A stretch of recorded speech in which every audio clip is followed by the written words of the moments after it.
زمانے بھر میں یہ قاعدہ ہے کہ جس کا کھانا اسی کا گانا۔ حضرت حکیم الامت فرماتے ہیں کہ زمانے بھر میں یہ قاعدہ ہے کہ جس کا کھانا اسی کا گانا، تو جن کا ہم کھا رہے ہیں انہی کے پھر گیت ہم گا رہے ہیں۔ کائنات ارضی اور سماوی پر سب سے بڑا، سب سے شاندار، سب سے خوبصورت، سب سے ٹھنڈا، سب سے امن والا جو انقلاب ہے وہ میرے نبی پاک نے برپا فرمایا۔ بڑی یہ کم نصیبی ہے کہ مسلمانوں میں فرقے بن گئے اور امت تقسیم ہو گئی اور تقسیم ہونے سے کمزور ہو گئی۔ لیکن افسوس کی بات یہ ہے کہ لوگ اس بات کو سمجھنے سے عاری ہیں کہ عید میلاد النبی صلی اللہ تعالیٰ علیہ وسلم تو امت اس بات کے شکر کے طور پہ مناتی ہے کہ اللہ نے ہمیں اپنے نبی کا غلام بنایا۔ آؤ میں تمہیں مسلم شریف پڑھ کے سناتا ہوں، اور راوی بھی وہ بندہ جو ہر وقت حضور کے قریب رہتے تھے، حضرت انس بن مالک رضی اللہ تعالیٰ۔ آپ فرماتے ہیں مجھے وہ دن بھولتا ہی نہیں، میں بھلا سکتا ہی نہیں جس دن میرے نبی پاک مکے سے ہجرت کر کے مدینہ طیبہ تشریف لائے۔ حضور اس دن کیا ہوا تھا؟ تو حضرت انس بن مالک فرماتے ہیں ساری بیبیاں چھتوں پہ چڑھ گئیں، ساری عورتیں اپنے اپنے کام میں مصروف ہوتی ہیں، کوئی کسی وجہ سے چھت پہ چڑھ جائے تو چڑھ جائے، ساری کٹھی تب بھی چڑھتی ہیں جب گلی میں کچھ اور ہو، جب کوئی انوکھی بات۔ ساری بیبیاں چھتوں پہ چڑھ گئیں، بچے درختوں کے ساتھ چمٹ گئے، اور فرماتے ہیں کہ 70 کے قریب لوگ حضور کی سواری کے آگے تھے اور باقی سینکڑوں کی تعداد سے سواری کے پیچھے تھے، اور فرماتے ہیں یہ الگ منظر تھا۔ اور یہ مسلم شریف میں نعرہ موجود ہے، مسلم شریف میں یہ صحیح مسلم میں موجود ہے کہ جب حضور مدینے آ رہے تھے تو مدینے والے نعرہ لگاتے تھے یا محمدہ یا رسول اللہ، اور چلتے ہوئے لگا رہے تھے یا محمدہ یا رسول اللہ کا وہ نعرہ لگا رہے تھے۔ اور پھر حضرت انس بن مالک فرماتے ہیں یہ دو منظر یہ تھے، ایک تیسرا منظر بھی تھا۔ مدینہ شریف کے اندر کچھ قبیلے تھے، آج بھی ایسا ہونا نہیں چاہیے، یہ اسلام نہ صرف اس کو ناپسند کرتا ہے بلکہ اس کی تردید کرتا ہے۔ چھوٹی برادری بڑی برادری آج بھی تقسیم ہے، نہیں ہونی چاہیے۔ عرب کے اندر بھی تقسیم تھی، کچھ قبیلوں کو چھوٹا جانتے تھے، کچھ کو بڑا جانتے تھے۔ ایک قبیلہ تھا بڑا قبیلہ، بنو نجار کا، چودھریوں کا قبیلہ، سیٹھوں نوابوں کا قبیلہ، بڑے لوگوں کا قبیلہ۔ اس قبیلے کی بیٹیاں ایک کونے میں دف لے کے بیٹھ گئیں۔ نبی پاک صلی اللہ تعالیٰ علیہ وآلہ وسلم کے غلاموں بات کو سمجھیں۔ ایک منظر یہ کہ عورتیں چھتوں پہ، آج ہم منع کریں گے کیونکہ یہ پردے کی آیتیں نازل ہونے سے پہلے کی بات ہے، اب آیتیں آ گئیں، اب ہم یہ اجازت نہیں دیتے۔ عورتیں چھتوں پہ چڑھ گئیں، مرد گلیوں میں نعرے لگانے لگے، اور بنو نجار قبیلے کی بیٹیاں، چھوٹی بچیاں وہ ایک کونے میں دف لے کے بیٹھ گئیں اور وہ پڑھنے لگیں طلع البدر علینا۔ اب تو میلاد غریبوں میں رہ گیا ہے، ہمارے یہاں فیشن ہو گیا ہے، جب حالات خراب ہوتے ہیں تو لوگ برکت کے لیے میلاد کراتے ہیں، اور جب امیر ہو جاتے ہیں پھر انہیں میلاد کے جائز ہونے کی دلیل ہی کوئی نہیں ملتی، پھر وہ یہ فیشن ہے۔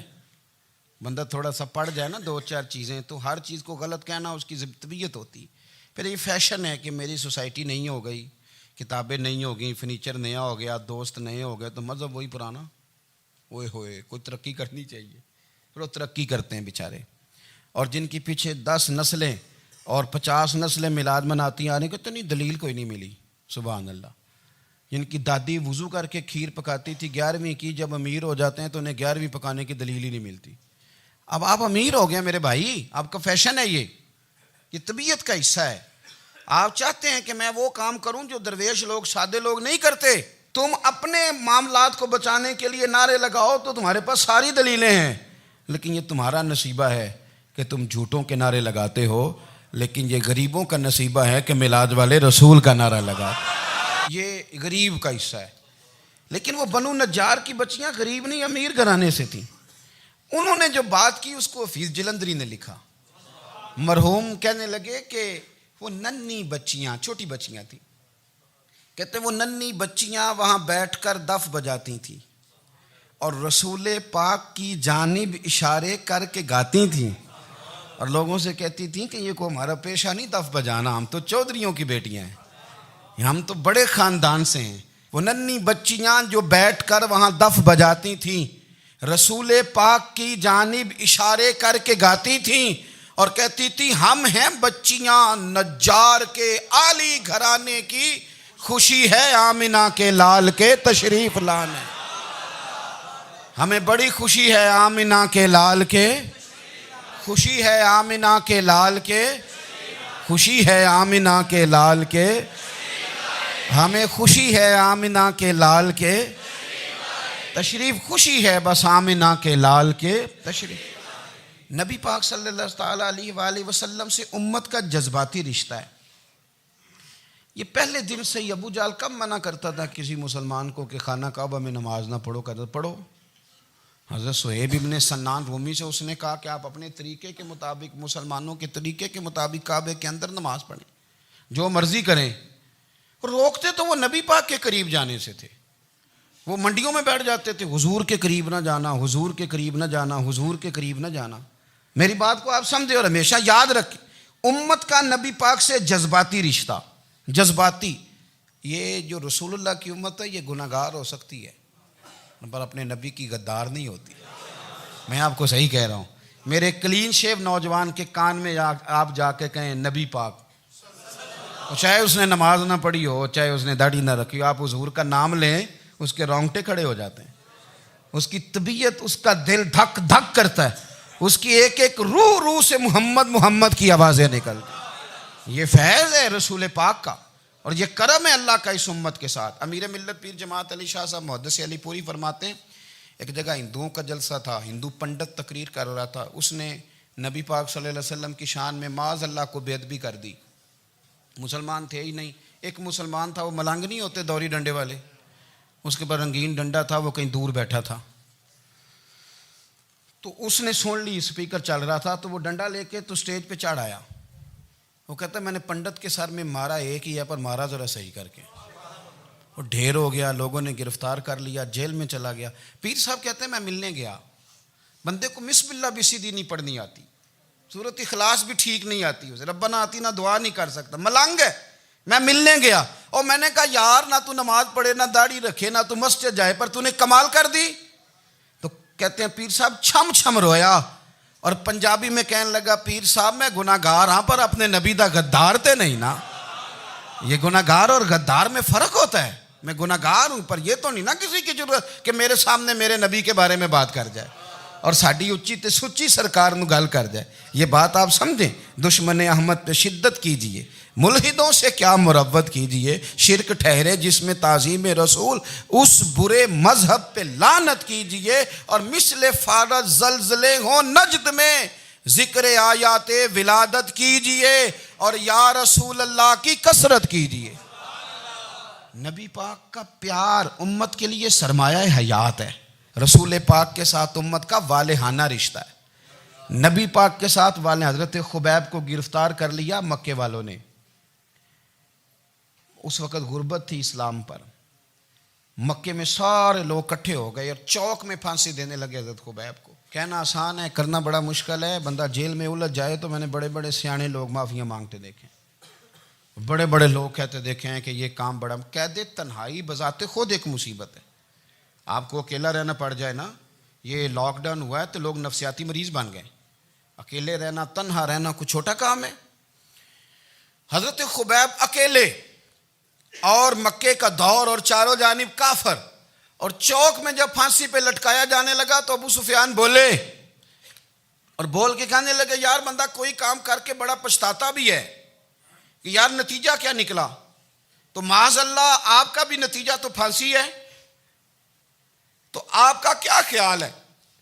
یہ آپ یقین کریں کہ لوگ صحیح صحیح ساتھ چلتے ہیں، تھوڑی سی دشواری اٹھانی پڑ جائے تو کہتے ہیں میں گاڑی ٹھیک تھا، پر انہی پتھروں پہ چل کے اگر آ سکو تو آؤ، میرے گھر کے راستے میں کوئی کہکشاں نہیں ہے۔ لوگ نا میٹھا میٹھا کھانا چاہتے ہیں، تھوڑا کڑوا آ جائے تو مصیبت بن جاتی ہے۔ کہتے ہیں سارے فلانے سے پیار کریں گے تو میں کروں گا، سارے مخالفت بھی کریں گے تو ہم انشاءاللہ پیار ہی کریں گے۔ یہ کیا بات ہوئی کہ ہم زمانے کا رنگ دیکھ کے چلیں گے؟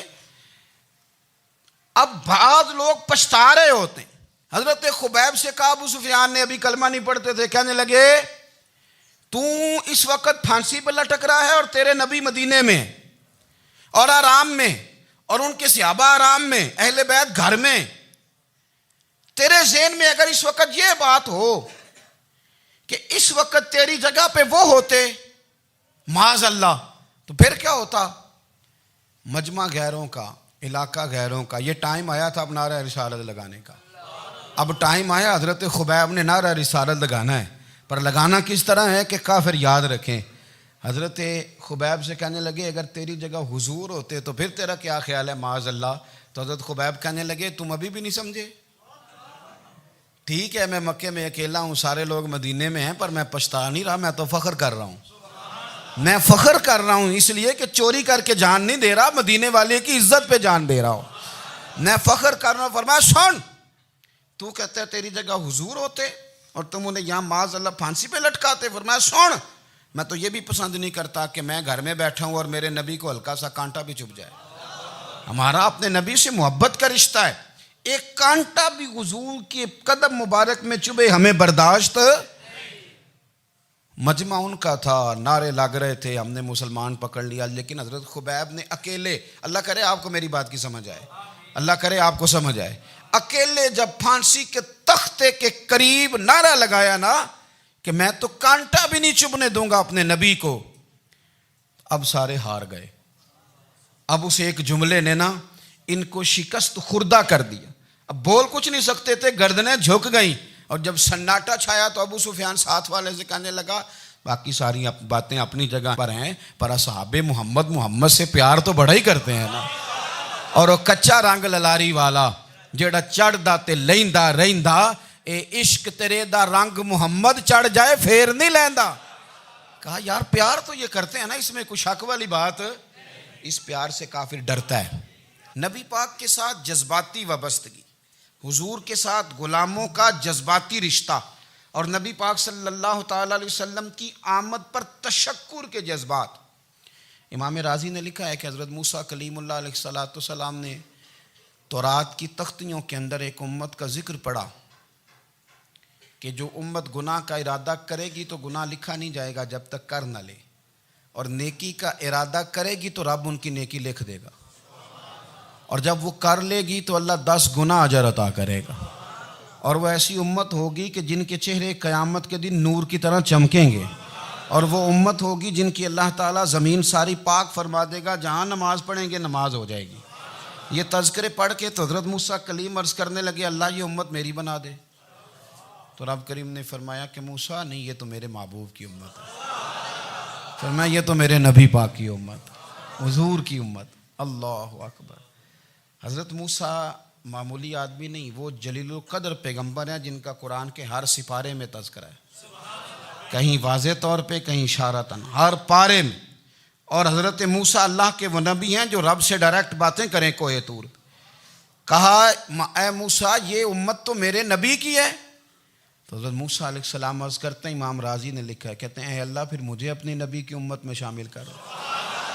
او یار ہمیں لوگ کہتے ہیں میلاد نہ مناؤ, جس امت میں آنے کے لیے حضرت موسیٰ نے دعا مانگی, جس محبوب کی غلامی کے لیے, ہمیں تو دعا بھی کوئی نہیں مانگنی پڑی, اللہ نے فضل سے ہی مدینے والے کا غلام بنا دیا. تو ہم حضور کے تذکرے نہ کریں, ہم تشکر نہ کریں, ہم نبی پاک صلی اللہ تعالی وسلم کی نعت نہ پڑھیں, ہم حضور کے آنے پر جشن کا اظہار نہ کریں. ہر وہ جائز طریقہ جس سے اظہار خوشی ہو سکے وہ میلاد پہ کرنا چاہیے, اور اس کے لیے اسباب بنانے چاہیے. امت کا ایک جذباتی انداز ہونا چاہیے نبی پاک کے ساتھ, ایک وارفتگی, ایک ذوق, ایک طبیعت کے اندر وجدان. نعرہ مطلب اس طرح نہ ہو کہ بس چل رہا ہے کام. میں نہیں ہوں قائل, میں کہتا ہوں پہلے تو کوئی لگائے نا, اور پھر نعرہ جب لگتا تھا نا تو مسلمانوں کے یہاں نعرہ لگتا تھا تو بڑے بڑے لوگ کانپ جاتے تھے. صوفیاء نے لکھا ہے کہ حضرت عمر نے جب کلمہ پڑھا نا تو 39 بندے کلمہ پڑھتے تھے. تو نبی پاک نے رات کو دعا مانگی, اے اللہ عمر کو مسلمان کر کے اسلام کو عزت دے. حضرت عمر سویرے آ گئے, میں وہ تفصیل میں نہیں جاتا, بات لمبی. حضرت عمر جب آئے نا اور انہوں نے آتے جب کہا نا کہ میں کلمہ پڑھنے آیا ہوں, تو حضور اتنے راضی ہوئے کہ نبی پاک نے کہا اللہ اکبر. تو صحابہ نے نعرے لگائے اللہ اکبر اللہ اکبر، یعنی 40 لوگ مسلمان ہوئے تو نعرے لگے ہمارے صوفیاء کہتے ہیں حضرت عمر کے آنے پر جب نعرے لگے تو بتاؤ کہ وہ تو نعرہ تکبیر لگا، نعرہ رسالت کیوں نہیں لگا؟ تو کہتے ہیں گویا ہمیں حضور نے یہ سمجھایا ہے، حضور کے اشاروں نے سمجھایا ہے کہ میں اب اپنے نعرے خود تو نہیں نہ لگاؤں گا، میں نے تو اللہ اکبر کہہ دیا، عمر آ گیا ہے میرے نعرے لگاتا رہے گا، اب نعرے لگیں گے۔ حضرت عمر نے پہلے دن ہی کہا کہ حضور آپ سچے رسول ہیں تو چھپ چھپ کے نماز کیوں پڑھیں؟ شروع ہو گئے نعرے، حضور آپ سچے ہیں تو چھپ چھپ کے نماز کا کیا معنی ہو؟ تو حضور نے فرمایا تیرا کیا ارادہ ہے؟ حضور سارے نہیں، ایک میں ایک امیر حمزہ، ایک لائن کے آگے وہ لگ جائے، ایک کے آگے میں لگ جاؤں، اور باقی مسلمان جتنے ہیں کل 40 تھے، پیچھے 18 19 بچیں گے، تو ایک لائن میں وہ ہو جائیں، ایک میں آگے ایک میں امیر حمزہ ہو، ایک میں ہوں، تو دیکھ لیتے ہیں یہ ہمیں نماز کیسے نہیں پڑھنے دیتے۔ ہاں دیکھ لیتے ہیں، آئے نا میدان میں، ادھر آ ستمگر ہنر آزمائیں تو تیر آزما ہم جگر آزمائیں، اور غلامان محمد جان دینے سے نہیں ڈرتے، یہ سر کٹ جائے یہاں رہ جائے کچھ پرواہ نہیں کرتے۔ فرمایا بھی پتہ چل جاتا ہے نا، ایک لائن میں حضرت امیر حمزہ ہو گئے، ایک میں حضرت عمر ہو گئے۔ پہلے یہ مارتے تھے جو حرم شریف میں مسلمانوں کے طریقے پہ نماز پڑھتا تھا، یہ جلوسوں کی بڑی برکت ہے، اندر بیٹھے رہے نا چپ کر کے، نکل جائیں تو پتہ کچھ بھی نہیں چلتا۔ جب نکلتے ہیں نا لوگ کہتے ہیں جلوس کیا معنی ہے، تو میں بتاتا ہوں نا جلوس کا معنی کیا ہے۔ حضرت عمر نے باہر نکلے 2 لائنوں کا جلوس، لمبا بھی کوئی نہیں، بندے بھی 40، اور جناب فاروق اعظم باہر نکلے تو عمر کا نعرہ، عمر کا، حضرت عمر نے یوں کر کے آستینیں بازو کی چڑھا لیں، اور اپنے گلے میں جو ان کے رومال تھا نا اس کو یوں سینے پہ باندھا، اور اس ہاتھ میں تلوار تھی تو یوں کر کے باہر لہرائی، کہنے لگے او مکے کے کافرو ادھر آؤ میرے سامنے، جس نے اپنی بیوی بیوہ کرانی ہو، جس نے بچے یتیم کرانے ہوں، وہ آئے میدان میں، مصطفیٰ کے غلام آج سڑکوں پہ نکل آئے میدان میں ہمارے سامنے ہمارا مقابلہ کرے، آئے نا میدان میں، ہم نکلے ہیں، اب ہم یہاں کعبے میں اعلانیہ نماز پڑھیں گے، ہم پڑھیں گے، طاقت ہے تو آؤ نا ہمارا مقابلہ کرو، آؤ۔ کفر بذات خود بہت بڑا جھوٹ ہے، اور جھوٹ کے پیر، بس 2 بندے نکلے تلواریں لے کے آگے، تو پھر حضرت عمر نے اعلانیہ نماز پڑھوائی خانہ کعبہ۔ تو میرے بھائی رسول اللہ صلی اللہ علیہ وسلم کے غلام تو جب نعرہ لگاتے تھے تو ہو ہی کمال جاتا تھا۔ پھر بریلی کے امام بولے، کہنے لگے پیش حق مجدہ شفاعت کا سناتے جائیں، حضور قیامت کے دن آگے نا ہمارے آگے خوشخبری دیں گے، کہیں گے تم فکر نہ کرو، آ جاؤ میں تمہیں بخشواتا ہوں، میں تمہاری سفارش، آ جاؤ پیچھے۔ حضور نہ پیش حق مجدہ شفاعت کا سناتے جائیں گے۔ یقین کریں بریلی کے امام کو بھی بڑا ہی رنگ آتا ہے بیان کرنے کا، کہنے لگے آپ روتے جائیں گے، اللہ کو منانا ہے نا حضور نے، کہتے ہیں پیش حق مجدہ شفاعت کا سناتے جائیں گے، آپ روتے جائیں گے پر ہم کو ہنساتے جائیں گے، باغ جنت میں محمد مسکراتے جائیں گے، پھول رحمت کے گریں گے ہم اٹھاتے جائیں گے، اور حشر میں ہوگا ہمارا داخلہ اس شان سے ہم یا رسول اللہ کا نعرہ لگاتے جائیں، ہم یا رسول اللہ کا نعرہ۔ امام راضی کہتے ہیں حضور نے ایک رکا پکڑا چھوٹا سا، ایک بندے کو لوگ دوزخ میں لے کے جا رہے ہیں۔ اچھا مجھے ایک بات بتاؤ، فیصلہ پہلے ہو گیا ہے، اللہ کے سامنے ہوا ہے، اور فیصلہ ہو گیا اور طے ہو گیا کہ دوزخ میں جانا ہے، وہ قریب پہنچ گئے دوزخ کے، تو حضور نے دیکھ لیا، اور بتایا کس نے؟ حضرت آدم نے۔ حضرت آدم کہنے لگے حضور وہ آپ کے غلام کو دوزخ میں لے جا رہے ہیں۔ نبی پاک آگے گئے، کیا پڑھتے ہیں ہمارے بھائی؟ حضور نے مجھے ان سے چھڑا کے چھوڑ دیا۔ نبی پاک صلی اللہ علیہ وسلم آگے گئے، فرمایا ادھر آؤ، کہاں لے کے جا رہے ہو؟ اللہ کے سامنے فیصلہ ہوا ہے نا، فرشتوں نے کیا ہے نا، فرشتے کو کسی سے بددیانتی تو نہیں نہ کرتے، فرشتوں نے جو کیا ٹھیک کیا ہے نا، کیوں لے کے جا رہے ہو؟ سونے گناہ زیادہ ہیں، نیکیاں تھوڑی ہیں، فرمایا میرے سامنے تولو۔ کسی فرشتے نے نہیں کہا کہ سونے معاذ اللہ ہم کو بے ایمان ہے، ہماری کوئی اس سے زد چل ساڈا کو بننا سان جائے دے نال، بھائی میرا مطلب ہے صحیح تولا ہے، فیصلہ ہے، فرمایا دوبارہ تولو۔ گویا رب بھی فرماتا ہے جیسے میرا محبوب کہتا ہے ویسے ہی کر، اور کوئی نہیں دوبارہ تول لو، کوئی حرج نہیں، تولو نہ دوبارہ۔ فرشتے دوبارہ آئیں گے، انہوں نے دوبارہ تولا، ایک پلڑے میں نیکیاں ایک پلڑے میں گناہ۔ اب وہ گناہ پھر زیادہ نکلے تو نبی پاک نے نا جیب سے اتنا سا روکا نکالا، روکے کا بھی کوئی وزن ہوتا ہے، وہ حضور نے نیکیوں کے پلڑے میں رکھ دیا، نیکیاں بڑھ گئیں۔ فرشتے بھی چپ کر گئے. چلو بھائی جنت میں. میری طرح کا تھا نا پتہ سارا ہے سردار نے کیتی ہے, پتہ تو تھا نا اسے من آنم کے من دانم, تو سیدھا حضور کے قدموں سے جا لگا. کہنے لگا سونیا میں تو ساری زندگی گناہ کرتا رہا, یہ کون سی نیکی ہے؟ تو حضور فرمانے لگے چپ کر, جنت کا دروازہ کھول گیا, تو جا جنت میں. حضور رکے میں کیا ہے؟ فرمایا تو نے ایک دن درود و سلام نہیں پڑھا تھا, میں نے تیرا سنبھال کے رکھا ہوا تیرا درود شریف, وہ نعرے رسالت بھی تو نے لگائے تھے, وہ تو کھول کے میرے تذکرے میں نے تیرا سنبھال لیا. دوزخ میں میں تو کیا میرا سایہ نہ جائے, کیونکہ رسول پاک سے دیکھا نہ جائے. میرے رسول پاک اور میری بات سنو, میں بھی آپ کو کھانا نہیں کھلاتا, لنگر میرے سنگی کھلاتے ہیں, میرے دوست آپ کو کھانا پیش کرتے ہیں. ہر جگہ آپ جاتے ہیں تو وہاں کچھ لوگوں کی ڈیوٹی ہوتی ہے. لیکن ترمذی شریف سیاستہ کی حدیث ہے, حضرت انس نے پوچھا تھا حضور قیامت میں کہاں ملیں گے؟ فرمایا حوض کوثر پہ. حضور وہاں انس پانی پلائیں گے کہ بلال پلائیں گے کہ سہیب پلائیں گے؟ فرمایا نہیں, امت پیاسی آئے گی تو میں اپنے دست مبارک سے پانی پلاؤں. حضور وہاں نہ ملے تو فرمایا پل صراط پہ آنا, امت گزرے گی تو میں رب سلیم کی دعائیں کروں گا. تو اعلیٰ حضرت فرماتے ہیں جب حضور دعا کر رہے ہیں تو ڈرنے کی ضرورت کیا ہے؟ خدا کی رضا چاہتے ہیں دو عالم, خدا چاہتا ہے رضائے محمد, رضا اب پل سے وجد کرتے گزری کہ ہے رب سلم دعائے محمد صلی اللہ ہو. تو حضور وہاں ملاقات نہ ہوئی تو پھر اس حدیث کو بھی یہ حدیث مضبوط کر دے گی.